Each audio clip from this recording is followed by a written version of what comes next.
All right, Voldemort, it is our 50th episode. So that means in 2 weeks we'll have 52, which means a year worth of stuff, although it would have been more Yeah, but not the our, pandemic. that means our silver anniversary is today. What did you get me? You should have Uh, gotten me something. You I know got how I am with anniversaries. I got you the lovely gift of friendship. Yay! I love friendship. I got Yeah, you. I it's got you. magic. I got you stuff, but it's being routed by the U.S. Post Office by way of St. Louis, then Chicago, then California, then Taiwan, then back to Chicago, down to Patterson, down to Florida, and maybe then it will finally route to you. And it comes with a side of COVID. Exactly. But anyway, so the good news for this week is we're going to have some serious pro bending as Avatar The Last Airbender creators have been blessed with Avatar Studios by Paramount and Nickelodeon. So, I thought, no, that wasn't the big news from Paramount. Paramount was all the Star Trek stuff, all the new cartoon on Nickelodeon, Strange New Worlds, all the other spin-offs. That's what I'm excited about. no, we're going to get pro bending, maybe learn a little bit more about Avatar Kyoshi. But we got Captain Janeway back. Everyone Speaking of loves Captain reboots, though, Janeway. we're getting the Frasier reboot. Yeah. That's coming back, which then segues into Clint Frazier's really nice bat, which segues into baseball, which is Fernando Tatis Jr.'s I was gonna- ridiculous contract. You're just gonna gloss over the fact that Brett Gardner also re-signed with the Yankees, or is it I just? figure we get that eventually. All right, but let's circle over to our boy Tatis, because this is a big contract. It's not big in terms of the money. Well, by the end, it's going to be big. At the end of the contract, the Padres are going to be paying him $36 million a year. It's the length of the contract. This is a 14-year, $340 million extension with a no-trade clause that keeps Fernando Tatis in San Diego until his age 35 season. The deal breaks down as follows: $1 million this year, $5 million 2022, $7 million in 2023, $11 million in 2024, $20 million in 2025 and 2026. That bumps to 25 and 2027 and 2028, and then from 2029 to 2034, $36 million a year. So really, it's a 14-year deal, but it's not really, because it's more of this year he was not yet arbitration eligible, so $1 million. Then they buy out his 3 arbitration years, which are probably very undervalued. And so then if you cut that off, it just becomes basically well, actually no, he'd be a Super 2 player, so 4 arbitration years. So the $20 million in 2025 makes. So then it becomes, when you think about it, it's more like a 9-year deal that locks in his pre-free agent money. But it's a big risk signing someone who's not yet even 23. Well, Not- he not hasn't yet even even- played. He's played in 2 seasons, but he's only played, I think, 143 games in total. Yeah. Which is not even a full season. Like, even over a course of a full season, 143 games is you miss some time to injury. Yeah, but that 143 games, that's 39 home runs, 98 RBIs, 27 stolen bases, and a 301 batting average, plus good defense at shortstop. Sign me up for that. And some really good hair too. Yeah, good hair, good mojo. Yep. Now, this is an interesting thing of a contract. The numbers do definitely jump up as you went over, starting off with $1 million all the way up to $36 million. To sort of tangent back to talking about the length of it, really, 14 years, which is insane. What did we see with Harper Machado? They got like 13. Yeah, 13 years. So this is I believe this becomes And the Stanton got longest. 13 as well. Yeah. So this is the longest this is the longest contract extension or contract period ever handed out, I believe, not counting deferrals and stuff, because Yeah, I was gonna say. Well, speaking of that, Bobby Bonilla wins that one. because he'll still get one more, was it $1.1 million 1 year after Tatis's contract ends. Yeah. So as massively long as this is, Bobby Bonilla will still get paid 1 year after. Yeah. So that's completely ridiculous. But talking about the amount of money, so obviously, as you stated, from 2029 to 2034, they'll be getting $36 million a year, plus his $250,000 at the signing bonus. What's crazy about that, though, is it's a backloaded deal, which is sort of like what most contracts are. I guess you adjust for inflation and other things as well. But if you take the entire total, it's only about like $24 million a year. And when you sort of think of it that way in ABV, it's I don't want to say it's a steal for the Padres yet, because, like we said, he's only played 143 games. Yeah, there's some really good 143 games, but he got injured his first year, and then the second year was only a shortened 60 games, so you don't know what could happen over that course.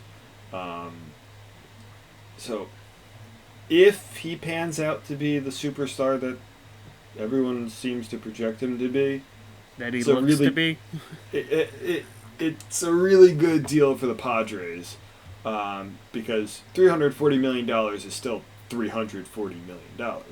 That's $340 million, but that's $340 million now. That's not $340 million on top of, you paid him $20 million in his last arbitration year, $12 million before that, $8 million. This is, everything is baked in through age 35. Yep. When you knock it down like that, his contract becomes more, let's see, carry the 5. It's more like a $300 million or $290 million free agent deal, give or take a couple. Yeah. It's they're just making their move now rather than later.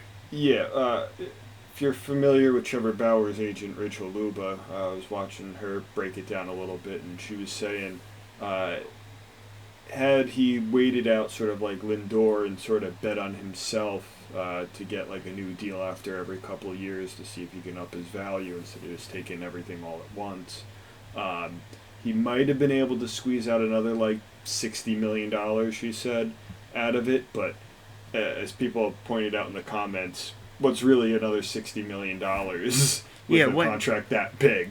You're not really going to live your life any differently if you're making $36 million per year or $30 million. It's not really that much of a difference. It's pennies on the relative dollar.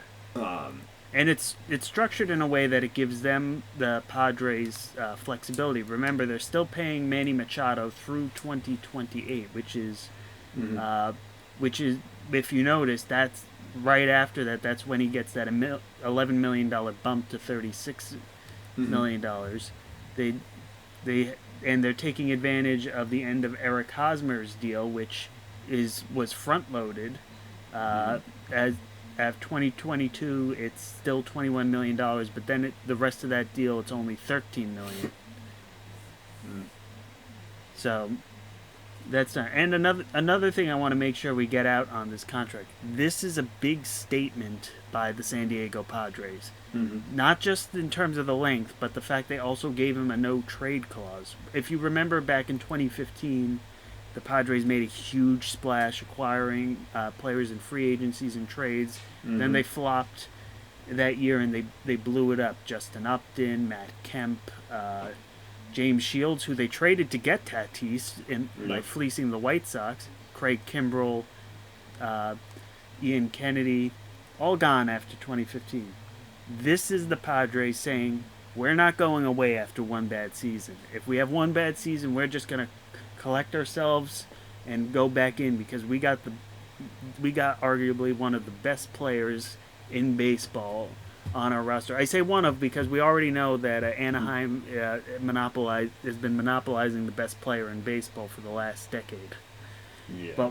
But to have basically a consensus pick on that, MLB Network always runs a top 100 right now, and I'm pulling that up just to see because this year Tatis placed number 6. The only 5 players better than him: Juan Soto, Freddie Freeman, Jacob deGrom, Mookie Betts, and Trout. That's probably going to go up as the years go down, and he once Mike Trout finishes his career or starts his down spiral, Tatis might easily take that mantle. And also, I'm still sleeping on Juan Soto. I mean, I started doing that baseball simulation a while back, and Soto was like the man. I had Tatis on my team too. I was able to trade for him as well. He had his share of runs, but in my simulation, Soto was the guy. I mean, we're talking about Chump thing. The only reason I say Tatis is because shortstop is always a much more valuable position than left field. Yes. And usually when I do drafts, I make sure I get the best shortstop or second baseman for my first couple of picks, because I know that all the other positions there's a glut of people and I can mix and match. I had so many outfielders in my game. It was ridiculous. The computer wouldn't let me play who I wanted. But we're not talking about that. No. This is going to be some elite company. Yeah, and also can I just say that the best players in the top 10, Mike Trout number 1, Betts number 2, Tatis at number 6, Anthony Rendon at number 8, and Cody Bellinger at number 10. 5 of the top 10 players in baseball right now are in Southern California. That is a tremendous monopoly of talent in that one region. Yeah. And that's not even counting some of the other guys who just missed it, like Trevor Bauer is nowhere near the top 10, but Machado's ranking in at 18 here. Yeah. But just all the talent in that Southern California area. Plus, also remember they won the World Series, so. Yeah. So I think this is looking up to be a really good fight over these next couple of years between the Dodgers and Padres. That pitching staff for the Dodgers is just unreal right now. And the Padres it's getting old. It is getting old, though. Yeah, but they have enough young talent that can just. But I was looking at Clayton Kershaw's stats, and I think last year or the year before, he had like the first time since his rookie year he had an ERA north of 3, which just shows how dominant he's been now. Playoffs is a totally different story, but that's some real elite company. Some pitchers never even get under a 3 ERA in their career. Yeah, it's only his second season, besides his rookie season, where he was north of 3. His rookie season in 2008, he was 4.26. He has a lifetime 2.43 ERA. He could retire tomorrow and he still gets in the Hall of Fame. Yeah. Although, speaking of which, he did touch off rumors maybe on that, but he adamantly said at the beginning of spring training, I'm definitely playing after my age 33 season. It just maybe sparking off rumors he might pull a Nolan Ryan and go off to Houston or Texas. That'll be something to watch in a future hot stove. Well, isn't he from Las Vegas though originally? No, he's from Dallas. Dallas? I thought he did stuff with Stafford in Nevada. No. I mean, everyone gambles in Nevada, so. But yeah, considering that the Rangers are going to be looking for starting pitching to end their rebuild, and they have a lot of money to play with, that'll be interesting to see. Or conversely, the Astros who are set to lose Zach Greinke, Justin Verlander, and Lance McCullers Jr. off their books in the next couple seasons. Yeah, well, we'll have to see who's willing to splurge money, but we can only take this 1 year at a time right now. Yeah, well, I can tell you a team that at least was not going to splurge money. Which team? That would be the Seattle Mariners, who are the winners of this week's kind of Disgrace? yeah Oopsie daisy? insert foot and mouth awards. Yeah. So these comments were from February 5th, but they just leaked on the 21st. The Kevin Mather, who was the Mariners' present CEO, spoilers, he's no longer, but we'll get to that. Had one of the usual like fan fest, breakfast Rotary Club, one of those things. A lot of teams do it. See, this is what surprised me. It was at a Rotary Club. Isn't it a bunch of like old white guys? Don't they like usually keep it to themselves at a Rotary Club? I didn't even know what a Rotary Club is until this. Yeah. This was just maybe because we have all these diners in New Jersey, so we don't need a Rotary Club. Yeah, I guess so. Yeah, but anyway, he made a lot of open, candid comments, and none of them were really good. To list off a lot of these, in order as I'm reading them on MLB Trade Rumors, because there's a lot of them, he made remarks on how bad of English top prospect Julio Rodriguez and former pitcher Hisashi Iwakuma had, and complained about the fact that they were paying a translator for him. For that, Julio Rodriguez took to Twitter to have his displeasure. Catcher Luis Torrens, he kept calling Luis Torres. Longtime third baseman Kyle Seager, whose contract is up at the end of this year, complained that he was overpaid and that this would be his last season as a Mariner. But he said he would be a Hall of Famer. Yeah, Mariners Hall of Famer. But as I'll get to, you are not allowed as an executive to openly talk about contract stuff. But continuing on with these things, the biggest one and the one that has the players' union up in arms the most, in regards to last year and service time.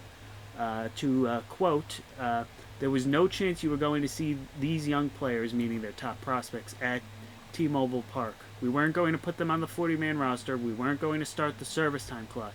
There were all times of reason that if we had an injury problem or COVID outbreak, you might have seen my big tummy out there in left field. You could not have seen our prospects playing in T-Mobile Park.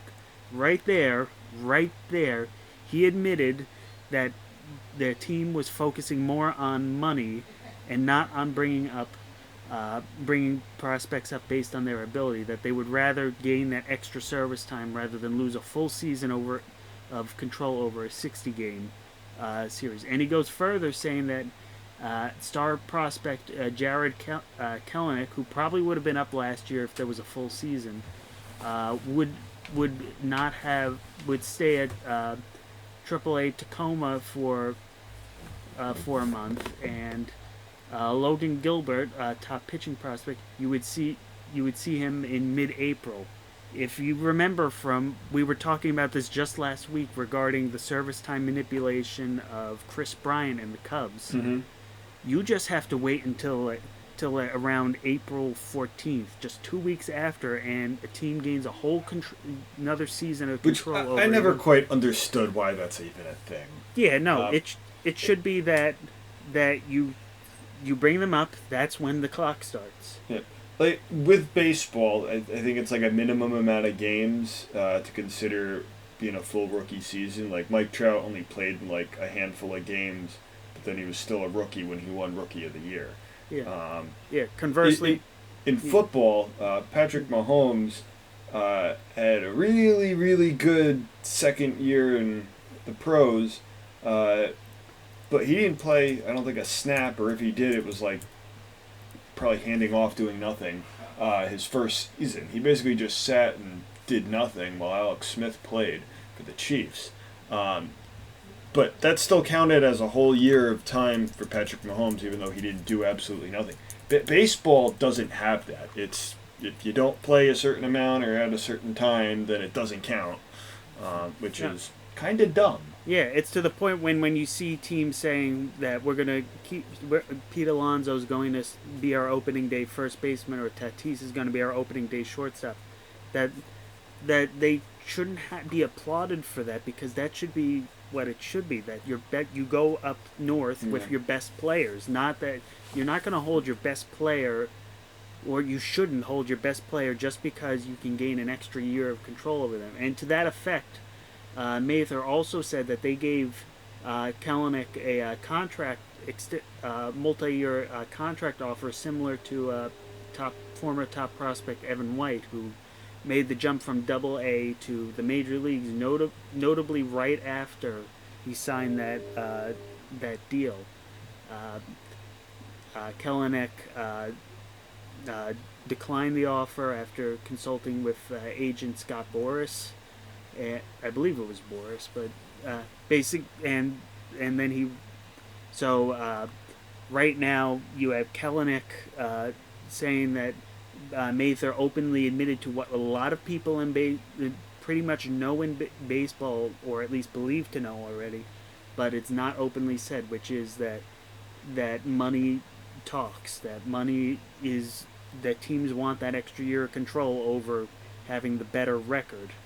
And to that end, Kevin Mather resigned from his position, saying, quote, "There is no excuse for what was said, and I won't try to make one. I offer my sincere apology on behalf of the club and my partners to our players and fans. We must be and do better. We have a lot of work to make amends." Another quote from pitcher, where is it? I thought I had it queued up. Here it is, from Marco Gonzalez. Quote, "Sometimes a common goal can unite you, but sometimes a common enemy can do the same, if not greater. So I think that's the boat we're in right now." So the damage has already been done. The players who are already angry as a whole against ownership, going all the way back to the last collective bargaining agreement, now the entire Mariners roster has a huge grudge against the executives of the Seattle Mariners. And the Mariners are now in a very awkward position, because if last year the Mariners had one of the worst on base and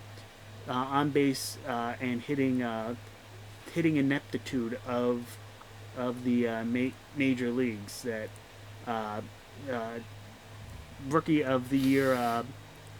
The Rookie of the Year notwithstanding, with Kyle Lewis, the team hit a collective .226 with an on-base percentage of .309. That's 13th and 12th in the American League, respectively. Oof. And 14th in home runs with 60 in the shortened season. While we're not sure if Kalanick can translate to the major leagues, he has only played 21 games in Double-A in 2019.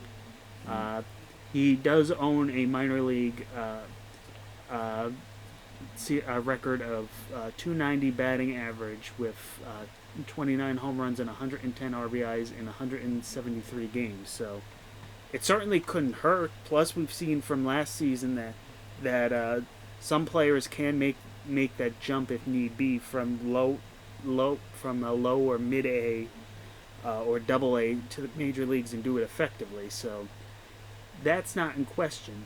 But if they basically can't, if they're not going to bring him with the major leagues, they can't bring him until like May, June, or July, because if you bring him up right in mid-April, the players union's going to have a field day with that, considering the comments. That would be the most open, blatant service time manipulation since Chris Bryant.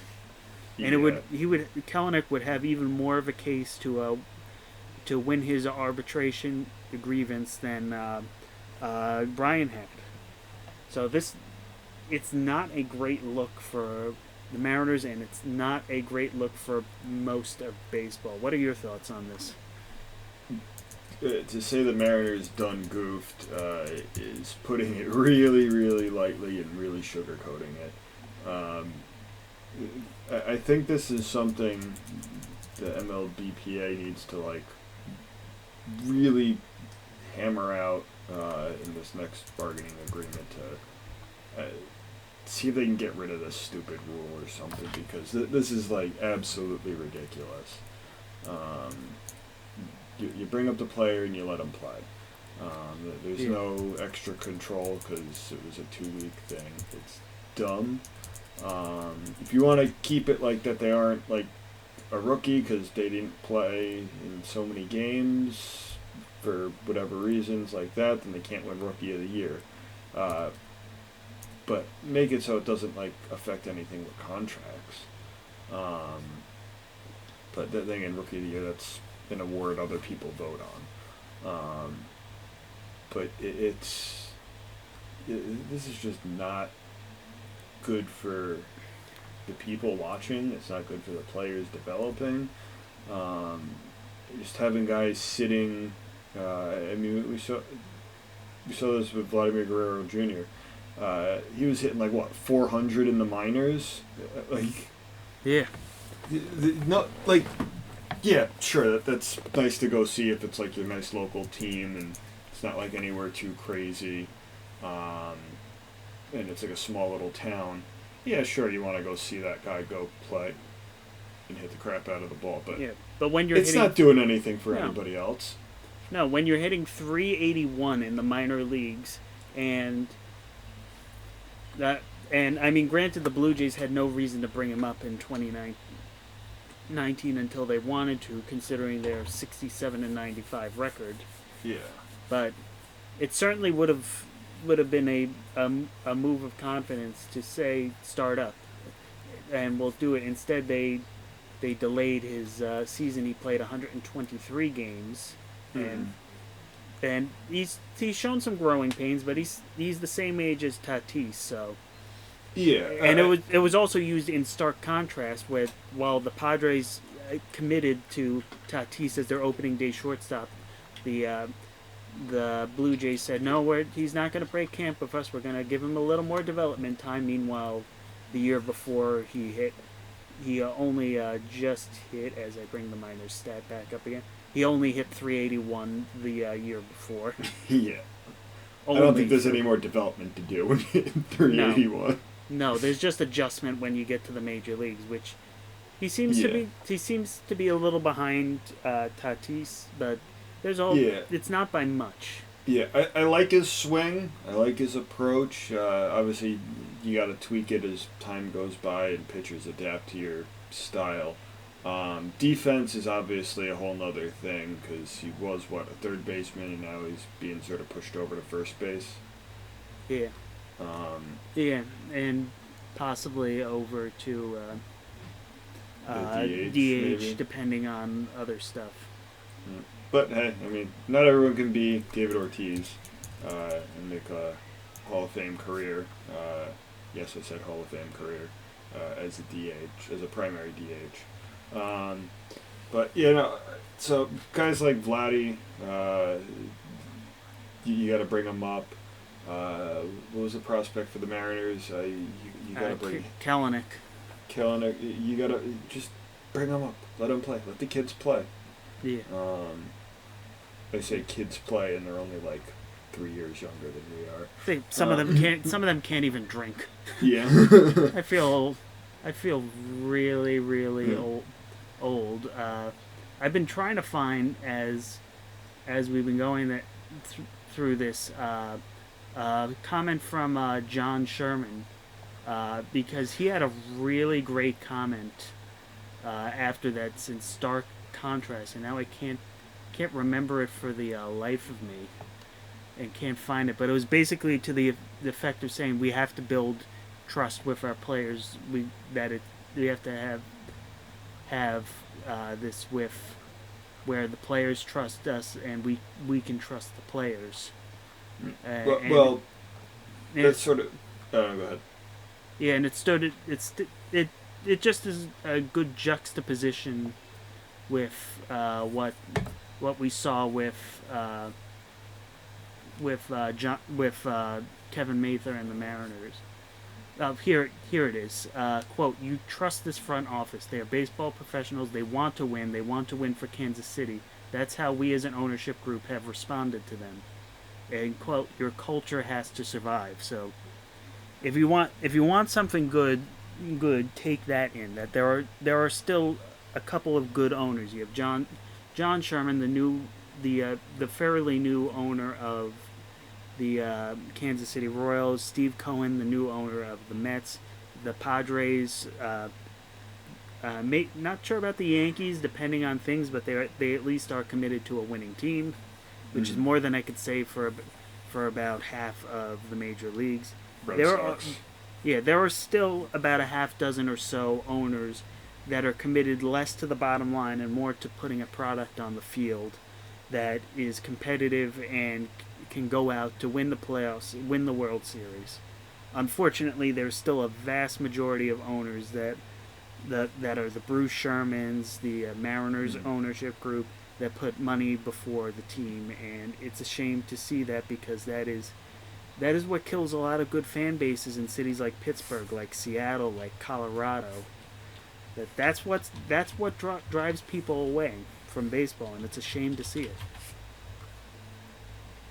Well, that sort of segues a bit into the NFL with the NFLPA's sort of fight with the NFL owners. Oh, we don't have just baseball fighting with their ownership groups? What's the NFL gotten themselves into? Well, they've got a $180 million floor that the NFL teams have to use this upcoming year because of COVID and whatnot. And some teams are now allowed to play, like I believe the Jets and Giants have now been okayed, and the New Jersey Devils to play, to have fans in the stadiums while the teams play, although obviously at a limited capacity. So there'll be some revenue there, but teams still don't have full stadiums selling out things and everything else, and meet and greets and other things and whatnot. So as we discussed with baseball and other teams, that they don't necessarily want to, put in all the money and whatnot. Basically, the NFL teams are not allowed to collude with each other and sort of lock out players and other things. But the workers, the players, are allowed to apparently talk with each other and exchange information about, like, who's getting offered what and how much money, to see, like, oh, well, maybe I'm being offered this and not this, and these teams are offering this amount of money or this amount of years, because free agents are going to want to command some money, but they don't want to be lowballed or locked out of the NFL season because teams just aren't willing to spend money on players. Like, players have to obviously realize this is a difficult situation. They can't all go make $40 million a year, but they got to realize they got to take a little bit of a cut, but they can't take too much of a cut, if you're looking at their perspective, not our perspective. So this is sort of like a big sort of hot seat for them right now. So things are going to get really dicey in the NFL, as we've seen with MLB. It's going to get dicey. So I'm not sure how this is all going to work out, because there's some good notable guys coming up. Teams really have to, like, rearrange some stuff. I know the Steelers have been rearranging Big Ben's contract because he was supposed to make like $39 million this upcoming year. But he had to restructure that because the Steelers are like way over their cap space. So it's like completely ridiculous right now. Yeah. You need to clear a lot of stuff. Yeah, but it's still openly saying that you're going to screw the owners over to get the most from you. That is very dangerous language to be using. If you recall, from baseball, there was an ugly period from 1985 to 1987 where the commissioner of baseball led the owners into three separate things of collusion, which the owners all lost. It had to pay $285 million worth of damages to players, and it directly led to the 94-95 strike that canceled the World Series, and then later expansion, which was used to pay to offset the cost of the damages from the collusion settlements. So it's a little bit different here because it's the players and not the owners, but if the owners know that the players are colluding to benefit them, that the owners are going to try everything in their power to try to stop that. Maybe even skirting or passing some gray lines in their contracts. Yeah, saying, this is going to be a real quagmire. Yeah, that being said, I'm not sure how bad this is because usually the NFL Players Union is known as the weakest of the four pro sports unions. I think they're trying to get a little bit stronger. Yeah, they've been trying, but they still pale in comparison to the might of the MLB Players Union or the NBA Players Union. And I imagine hockey is like somewhere second and in third place. Hockey's usually pretty good. They had that big lockout a couple years back. Oh yeah, they do. They do have a lot of lockouts, so maybe they are the second strongest. I don't know. I feel like the NBA might be a little easier going. I think the players talk a little bit more, but I think the hockey players are the toughest out of all of them. Yeah. But standing pat, because they make less money compared to the other three major sports. So yeah, I think they've got more to lose. Yeah, I think the reason MLB is known as to have the strongest union is because they're the only ones that succeeded in preventing a salary cap from being a hard salary cap from being implemented, to the point where they threw away the World Series for it to make sure that happened. And when it was finally implemented, it's a soft cap, which sometimes feels like a hard cap, but still at the same time, it is not a mandatory. You cannot spend over this amount. Yeah. So that's why they say all the other three major pro sports have some form of hard salary cap, and baseball is still able to.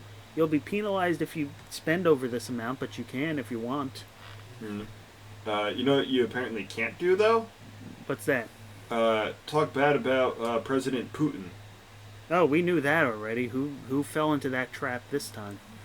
Well, Rangers forward Panarin, Mr. Breadman, because it sounds like Panarin. He is an outspoken man against Vladimir Putin, and one of his former Russian hockey coaches, who is very pro-Putin, basically said he assaulted an 18-year-old woman back in, 2011, and all of his teammates are like, his former teammates are like, no. So Panarin basically has to take 2 weeks off right now from hockey, as the Rangers are starting to hit a good stride, and basically he has to clear this mess up, all because he does not agree with the Russian politics, and it's just not looking good. And I don't want to say this is sort of a good thing in disguise, because I think this will really hopefully this comes out that he didn't assault that woman, and that it just sort of is a slap in the face to Russia, and is all right, you can't be talking anymore, and it sort of makes things a little bit easier going, more flexible in the sports world, because this is just completely ridiculous of what's going on, not to be too political bros. Well, this is when political bros seeps into the players. They'll look at least this time it's not China, because that's usually been it with the Ball family and the Houston Rockets and the the NBA's rather overt attempts to, as I see it, a pander to the Yeah. Chinese market. It is disgusting, and I'm glad to Just see like that. Marvel. Yeah, pretty. Or all the other movies that randomly have this Chinese actress or go to China for no discernible reason for the plot, Yeah. other than to get those Shanghai bucks. But Hmm. I'm glad to see that ex-teammates are standing up for Yeah. Panarin and saying this is not true. There's no such thing Yeah.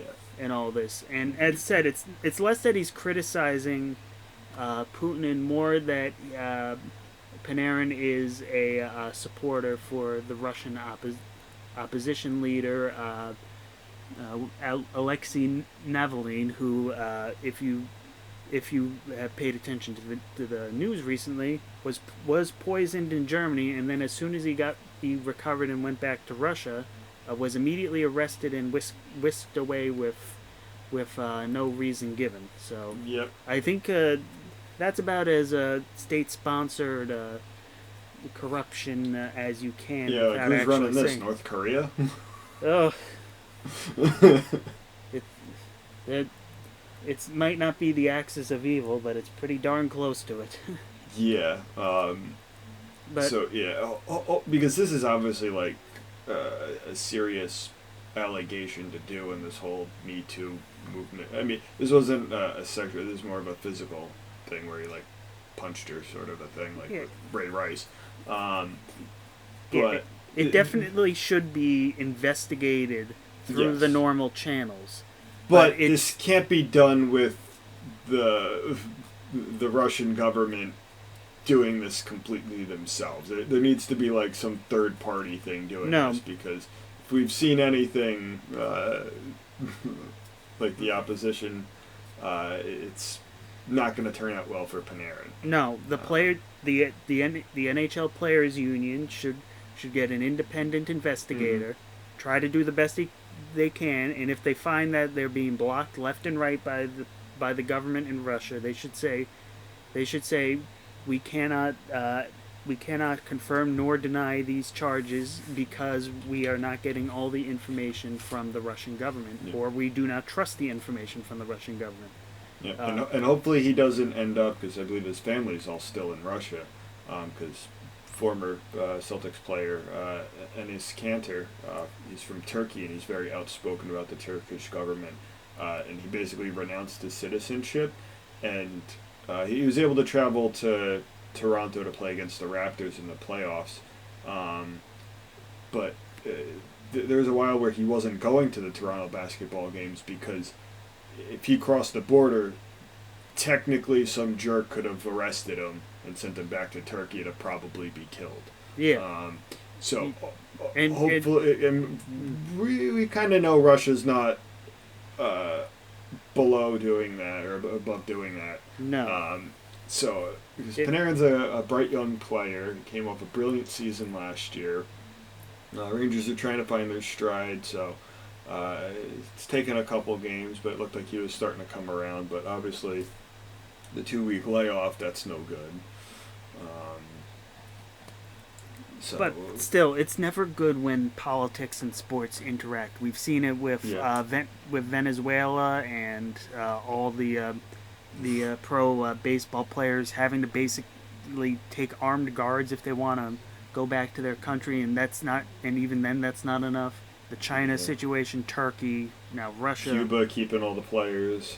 yeah, the racial movements intersecting with sports last year. Mm-hmm. It just goes to show there is if the players want to get into politics, there is a lot they can talk about, and a lot of good change they can do if applied in the right areas. Yep. But it can't all be focused on just one thing, because if you're looking at just one thing, you're gonna be ignoring 5 more things that directly affect your teammates, like they are to Panarin and to others.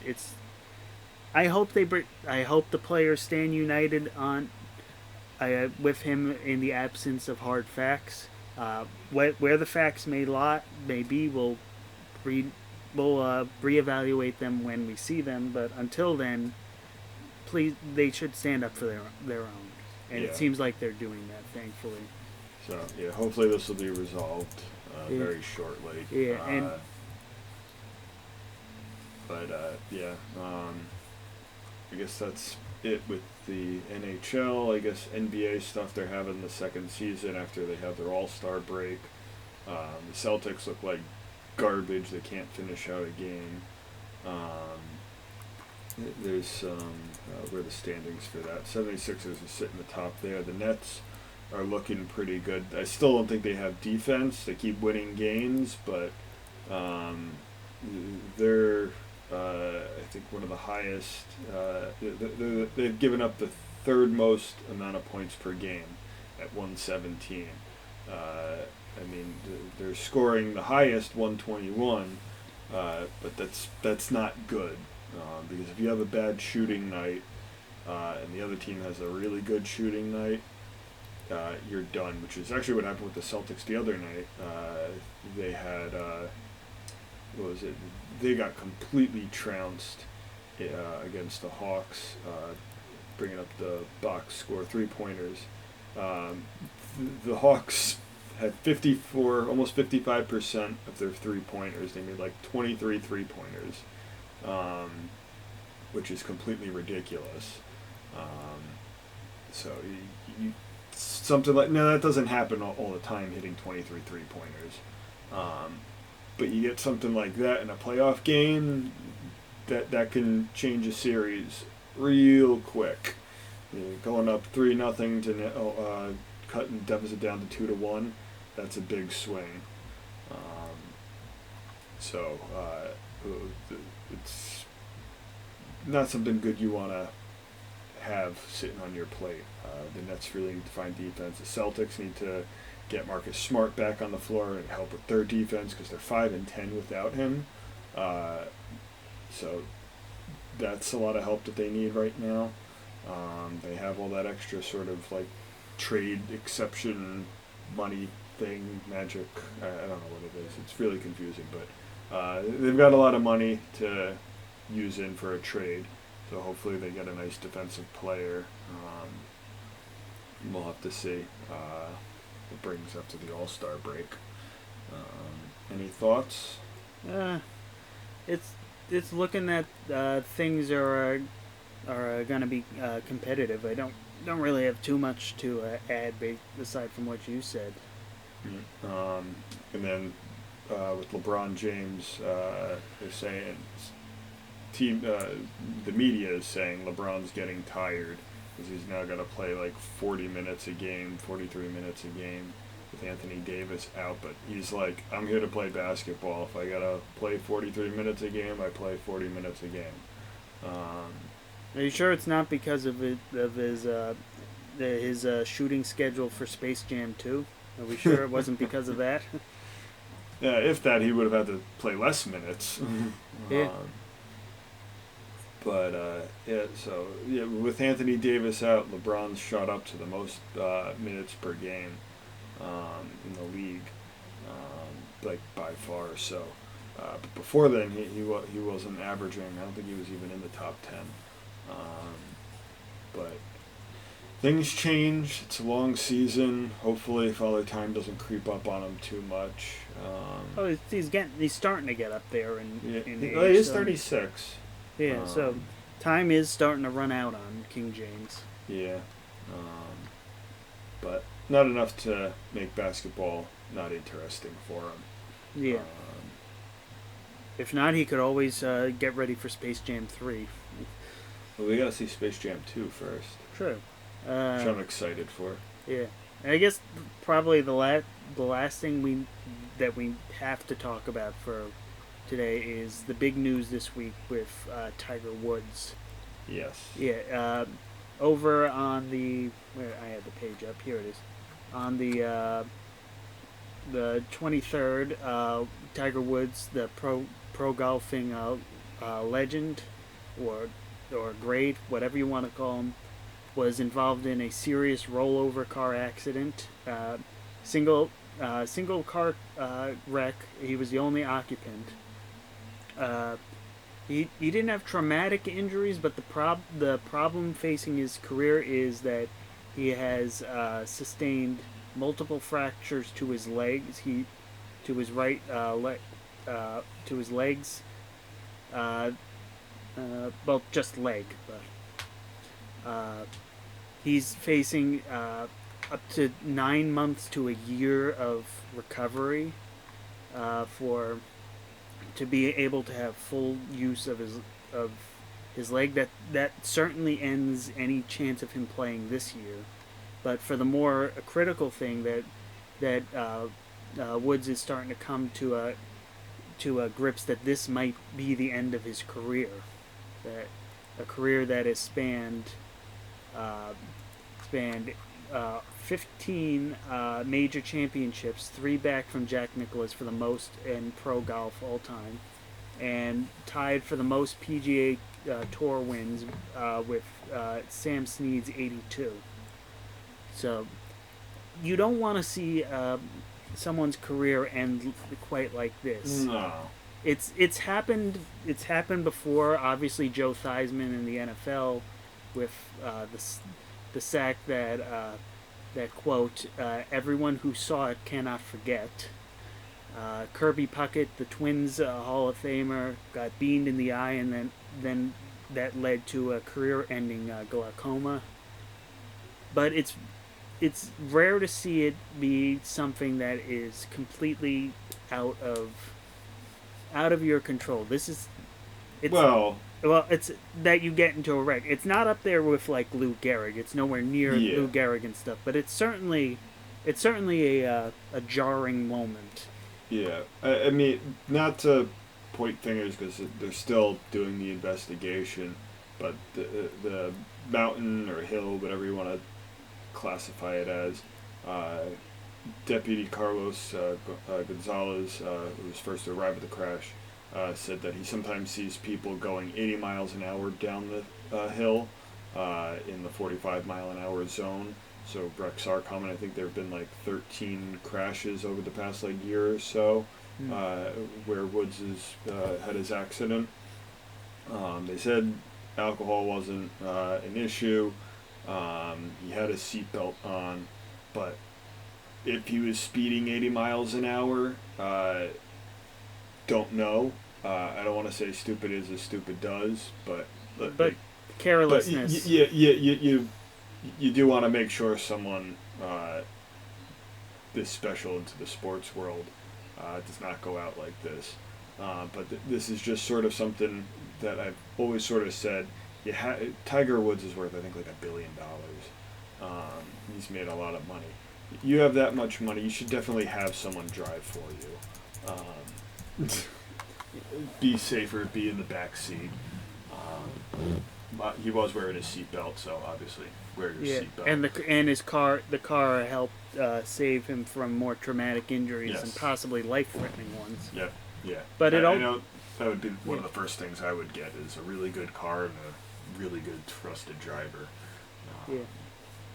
But this also puts an end on a tremendous comeback that he was doing after he took time off years off after his affair that he made a comeback. He's not the same Tiger Woods as he was, but he has earned 3 more majors wins in the span, and he probably would have definitely had probably one more or a couple more before he would call it done. But you just hate to see this be the end. That it's not that he went out in a final blaze of glory. There wasn't any fanfare, no tip of the hat to the people in the crowd. Just a hospital room and a cast and a wheelchair, saying that you're done, and it's sad. It's really sad. And I guess in the tennis world too, sort of go on a bit of a happier note before we log off. Yeah, let's end on something good. Novak Djokovic, who I despise because I'm a Federer guy. Not that I really follow tennis, but I vote Federer. won his ninth Australian Open, which is completely crazy. And then Naomi Osaka, only 23 years old, is won another major or slam. I don't know what it's called for tennis. I don't follow it. The Grand Slam. Yeah. So she won another tournament, and I believe she's like the youngest person to win back-to-back tournaments twice to do that. So she's proven to be. She beat Serena Williams pretty handily. So she just might be the next face of tennis at this point, especially that she's only 23, already winning all these different opens and Grand Slam singles championships. She recently won the U.S. Open right before this Australian Open. So look to see Naomi Osaka in the future. So she is, nationality-wise, she's got Haitian and Japanese in her. Yeah. And I believe she's a Japanese citizen. I think that's what she ended up picking because Japan's got like I think a weird rule where you gotta like pick which nationality. You can't have like dual citizenship or something weird like that. Not saying Japan's well. Have you seen some of their food in the anime?